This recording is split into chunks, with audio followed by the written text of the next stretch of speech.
ఈరోజు కొద్ది నిమిషాలు దేవుని వాక్యాన్ని మనం ధ్యానం చేసుకుందాం. ఎంతమంది ప్రభు నాతో మాట్లాడతారు అన్న నిరీక్షణ కలిగి ఉన్నారు? యథార్థమైన మనసుతో చెప్పండి. ఆయనను ఆరాధించువారు ఆత్మతో సత్యంతో ఆరాధించాలి. అంటే హృదయంలో ఒకటి పెట్టుకొని పైకి ఒకటి మాట్లాడకూడదు అని అర్థం. ఆరాధించేటప్పుడు కూడా అలాగే చేస్తాం మనం. ఎలా మనసులో ఒకటి ఉంటుంది. ఎలా ఉంటుంది?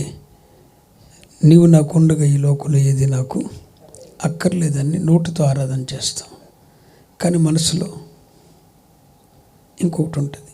అదే అసత్య ఆరాధన. అంటే మనం ప్రార్థనలు కూడా అబద్ధాలే చేస్తాం, మీకు తెలియదు. యేసయ్యను ఆరాధించేటప్పుడు సత్యముతో ఆత్మతో సత్యంతో ఆరాధించాలి. రియల్గా ఉన్నది ఉన్నట్టుగా సత్యంతో ఆయన్ని ఆరాధించాలి, ప్రార్థించాలి. కాబట్టి యథార్థమైన మనసుతో ప్రభు ఖచ్చితంగా ఈరోజు తన వాక్యం ద్వారా నాతో మాట్లాడతారని నిరీక్షించిన వారు ఎంతమంది ఉన్నారు? దేవునికి స్తోత్రం చెప్పండి. ఈరోజు నేను మీ మధ్యకు వస్తున్నప్పుడు మీ ముందు ఉంచమని పరిశుద్ధాత్మ దేవుడు నాకు ఇచ్చిన సందేశం నేను మీ ఎదుటికి తెస్తున్నాను. బోధించుటకు పరిశుద్ధాత్మ దేవుడు సహాయం చేయనుగాక. ఈనాటి ధ్యానం కొరకు మత్తయి సువార్త 3వ అధ్యాయం 12వ వాక్యాన్ని మేము ముందుకు తీసుకొస్తున్నాం. ఎవరైనా ఒకరు చదవచ్చు. ఆయన చేట ఆయన చేతిలో ఉన్నది, ఆయన తన కళ్ళమును బాగుగా శుభ్రం చేసి గోధుమలను కొట్టులో పోసి ఆరని అగ్నితో పొట్టును కాల్చివేయునని వారితో చెప్పాను.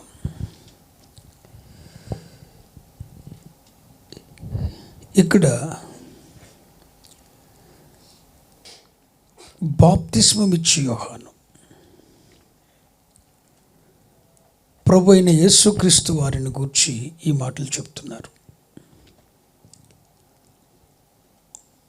ప్రభువు మార్గాన్ని సిద్ధపరచటానికి ప్రభువు దూతగా ప్రభువు కంటే 6 మాసాలు ముందొచ్చినటువంటి బాప్తిస్మమిచ్చి యోహాను ఏలియా యొక్క ఆత్మయు అభిషేకం గలవాడు, మండుతో ప్రకాశిస్తున్న దీపమైన వాడు బాప్తిస్మమిచ్చి యోహాను. ఆ బాప్తిస్మమిచ్చి యోహాను ప్రభు అయిన యేసుక్రీస్తు వారిని గురించి పలుకుతున్న మాటలు ఏంటంటే, ఆయన చేట ఆయన చేతిలో ఉన్నది. ఆయన చేట ఆయన చేతిలో ఉన్నది. దాంతో ఆయన ఏం చేస్తున్నాడు? కళ్ళమును బాగుగా శుభ్రం చేసి గోధుమలను కొట్టులో పోసి ఆరని అగ్నితో పొట్టును. అక్కడ ప్రభు ఏం చేస్తున్నాడంటే, అప్పటికే పంట పండి పంట వేరు చేయబడి నూర్చబడిన కళ్ళంలో ఉన్నాడు ప్రభు. కళ్ళంలో ఆయన కళ్ళాన్ని బాగా శుభ్రం చేస్తున్నాడు. ఆ కళ్ళంలో ఆయన చేతిలో ఉంది. ఆ చేటుతో ఆయన ఏం చేస్తున్నాడు? గోధుమలను పొట్టును వేరు చేస్తున్నాడు. చాలా జాగ్రత్తగా వినండి పిల్లలారా. గోధుమలను పొట్టును వేరు చేస్తున్నాడు. గోధుమలనేమో కొట్టులో పోస్తున్నాడు, భద్రం చేస్తున్నాడు. పొట్టునేమో అగ్నితో కాల్చివేస్తున్నాడు. ఈ గోధుమలను పొట్టును వేరు చేయటానికి ఆయన చేట ఆయన చేతిలో ఉన్నది. ఆ చేటుతో గోధుమలను పొట్టును వేరు చేస్తున్నాడు.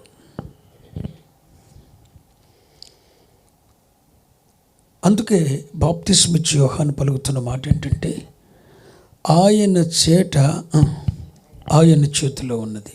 చెప్పండి, ఆయన చేట. దానితో ఆయన గోధుమలను పొట్టును వేరు చేస్తున్నాడు. గోధుమలను కొట్టులో పోస్తున్నాడు, పొట్టును అగ్నితో కాల్చివేస్తున్నాడు. ఈ చేట సువార్త అనే చేట. సువార్త అనే చేటతో లోకములో ఉన్న పొట్టు,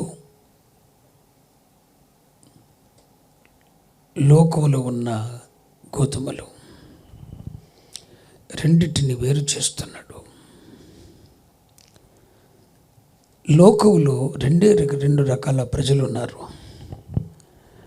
ఒకరు దేవుని ఏర్పాటులో ఉండి ఆయన నిత్యత్వానికి, ఆయనతో కూడా ఉండటానికి, ఆ నిత్య మహిమకు వారసులని ఎంచబడిన వారు.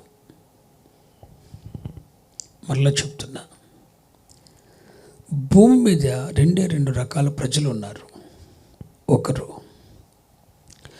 ఆయన సంకల్పాన్ని బట్టి జగతుత్పత్తికి ముందుగానే ఆయన సంకల్పమును బట్టి, ఆయన ఏర్పాటును బట్టి ఆ నిత్యత్వానికి, ఆ నిత్య మహిమకు వారసులని, ఆయనతో కూడా ఉండటానికి,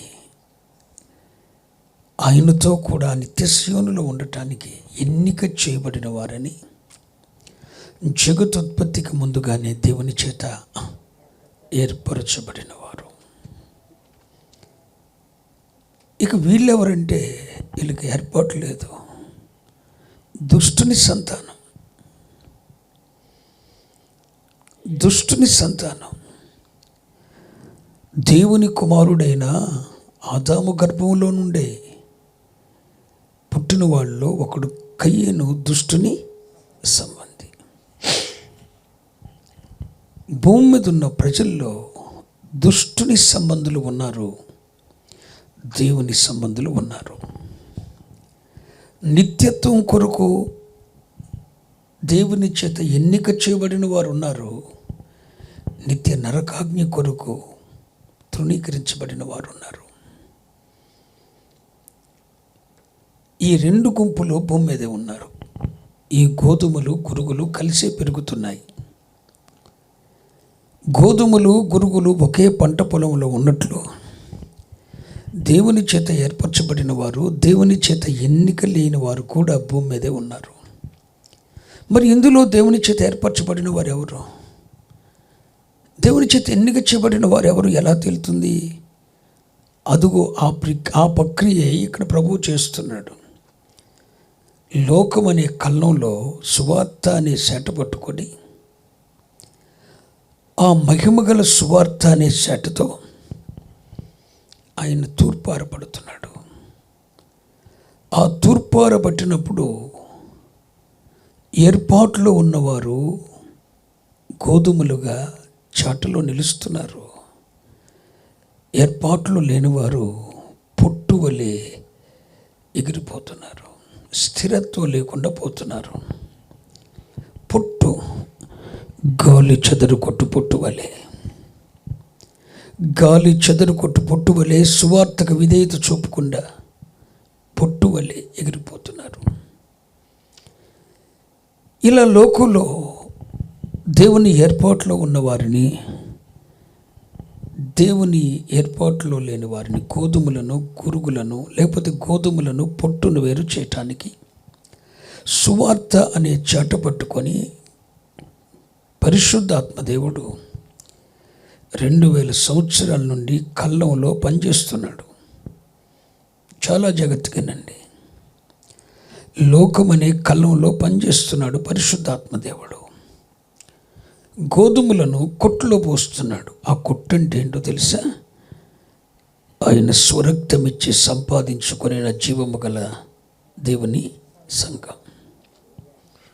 ఆ కొట్టులో పోస్తున్నాడు. ఇక ఆ పొట్టంతటిని అగ్నికి, ఆరని అగ్ని అంటే పాతాళానికి రెడీ చేస్తున్నాడు అంతే. ఇలా ప్రభువు చేస్తున్న పని ఏంటో తెలుసా? పరిశుద్ధాత్ముడు 2000 సంవత్సరాలుగా సువార్త అనే చాటు పట్టుకొని లోకములో దేవుని కొరకు ఎన్నిక చేయబడిన, ఏర్పరచబడిన వారిని లోకము నుండి వేరు చేసి, పొట్టు నుండి వేరు చేసి, దుష్టులు దుష్టులు దుష్టులు గాలి చెదరగొట్టు పుట్టువలే ఉంటారని వాక్యం చెప్తుందిగా. ఈ దుష్టుల సముదాయము నుండి ఏర్పరచబడిన వారిని వేరు చేసి సంఘమనుడు కొట్టులో భద్రపరుస్తున్నాడు. ఇది 2000 సంవత్సరాలుగా పరిశుద్ధాత్మ దేవుడు భూమి మీద చేస్తున్న ప్రక్రియ.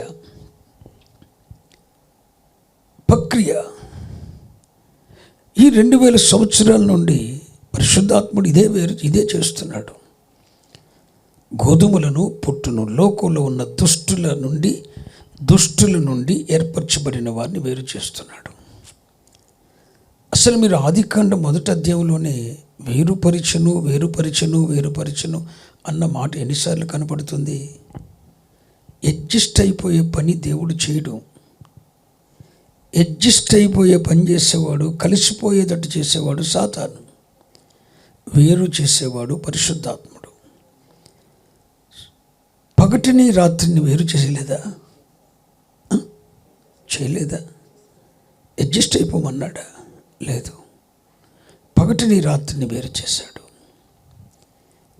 భూమిని ఆకాశాన్ని వేరు చేశాడు. క్రింది జలములను పై జలములను వేరు చేశాడు. పేతురు అపోస్తలుడు సంఘ ఆవిర్భావం రోజున, సంఘ స్థాపన రోజున ఆయన చేసిన ప్రసంగం ఏంటో తెలుసా?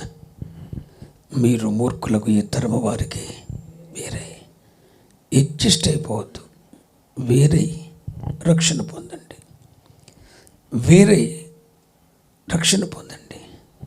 మీరు ఈ లోక మర్యాదను అనుసరింపక వేరే.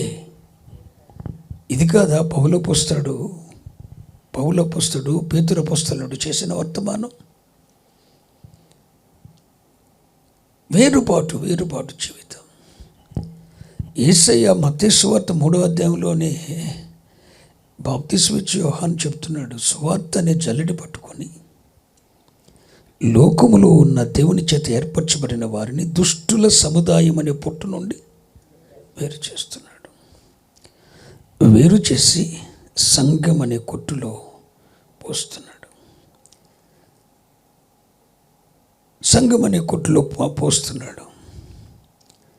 మరలా ప్రభు అతి త్వరలో మేఘారూఢుడై రాబోతున్నాడు. పూర్తిగా ఈ భూ సంబంధమైన వాటి నుండి మనల్ని వేరు చేసి తన నిత్య మహిమలో తనతో కూడా ఉండటానికి తీసుకుని వెళ్ళబోతున్నాడు. గొర్రెలలో నుండి మేకలను వేరు చేసినట్లు, జాలరి తన బుట్టలో నుండి మంచి చేపల నుండి చెడ్డ చేపలను వేరు చేసినట్లు, ప్రభువు మేఘారూఢుడై వచ్చిన రోజు కూడా ఇదే జరుగుతుంది. ఒకే పంట పొలంలో పెరుగుతున్న గోధుమలను, గురుగులను వేరు చేయబడినాయి.